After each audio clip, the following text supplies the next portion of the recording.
Empezamos a introducirnos de a poco en este pilar fundamental del humanismo que propone el padre Kierkegaard: cambio cultural, otra cultura.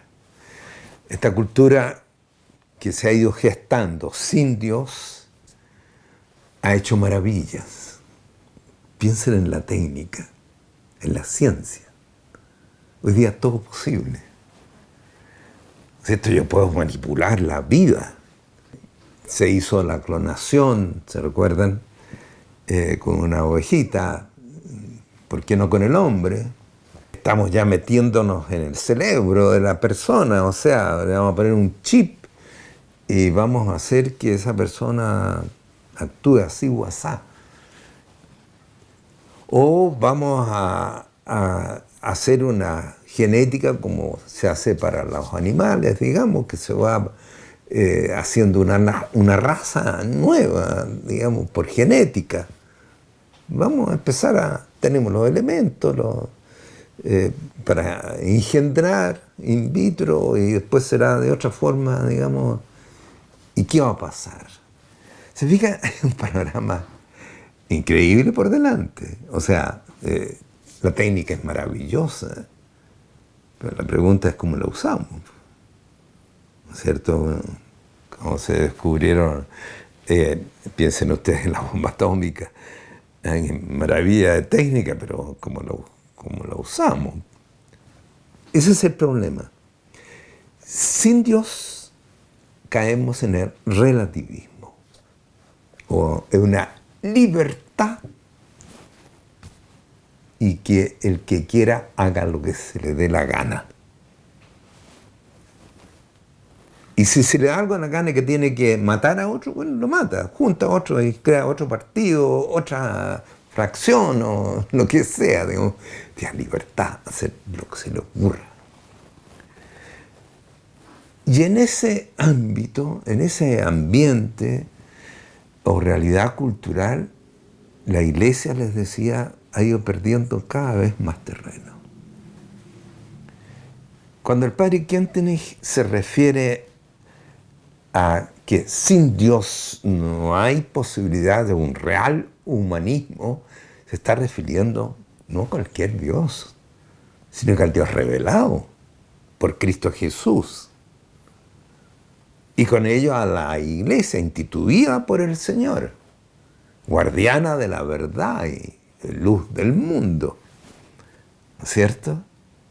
No está pensando en una religiosidad cualquiera. Muchas religiones y tienen muchas cosas buenas también. ¿Sí? El hombre en su naturaleza no se puede desnaturalizar absolutamente, digamos, porque reacciona, alarga.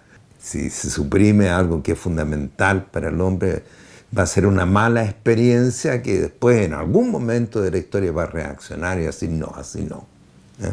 Como me recuerdo siempre eso que se quiso imponer, ¿no es cierto?, en el mundo marxista, que el Estado sea el que eduque a los hijos y acabar con la familia en el fondo.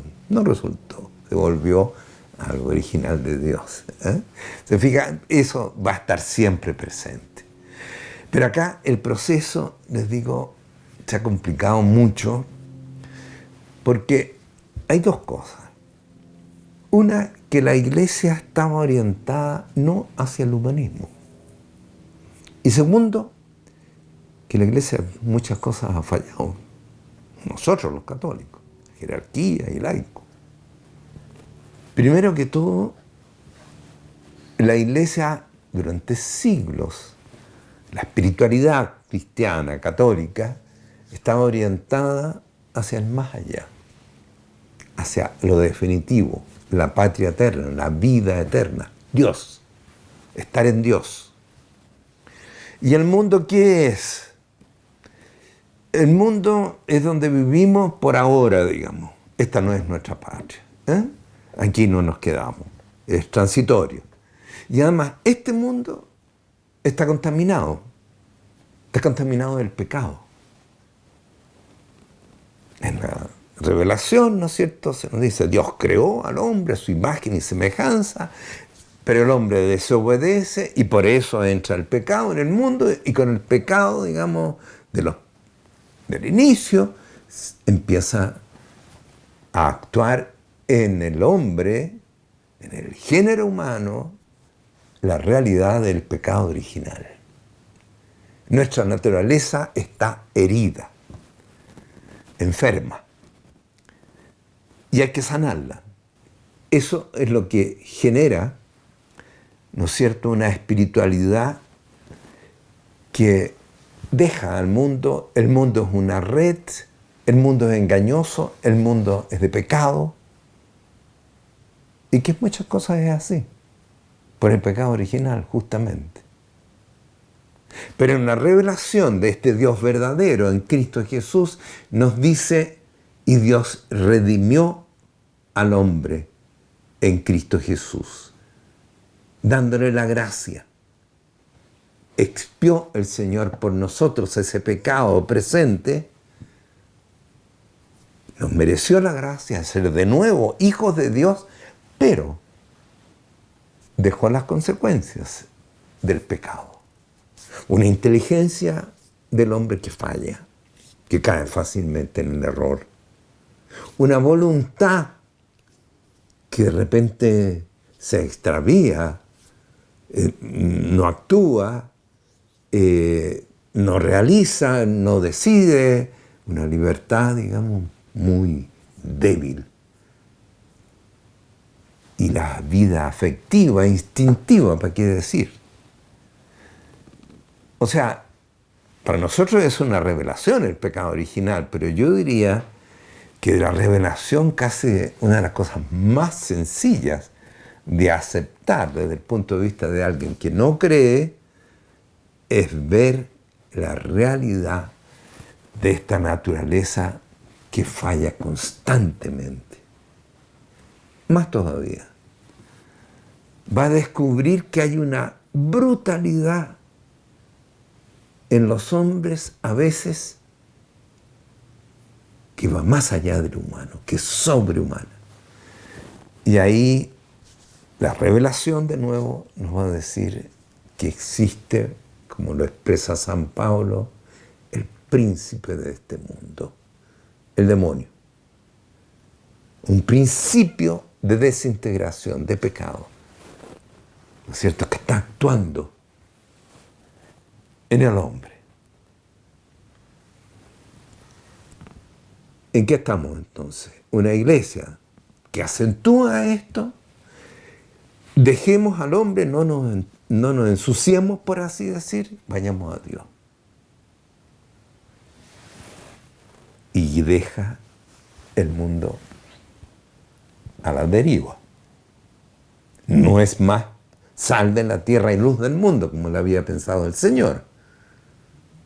Entonces nos encontramos con una iglesia enfocada hacia arriba que en el último siglo cambia, dice no, la criatura, el hombre, dignidad del hombre, y habla muchas cosas, pero no se le escucha. O sí, fíjense en la realidad social. No ha dicho nada la iglesia de justicia social, y los católicos han cambiado, han sido luz. Se fija, estamos en una problemática muy grande nosotros. Crear otra cultura. Tenemos que traer de nuevo a Dios, al Dios verdadero, a Dios revelado, a la realidad humana.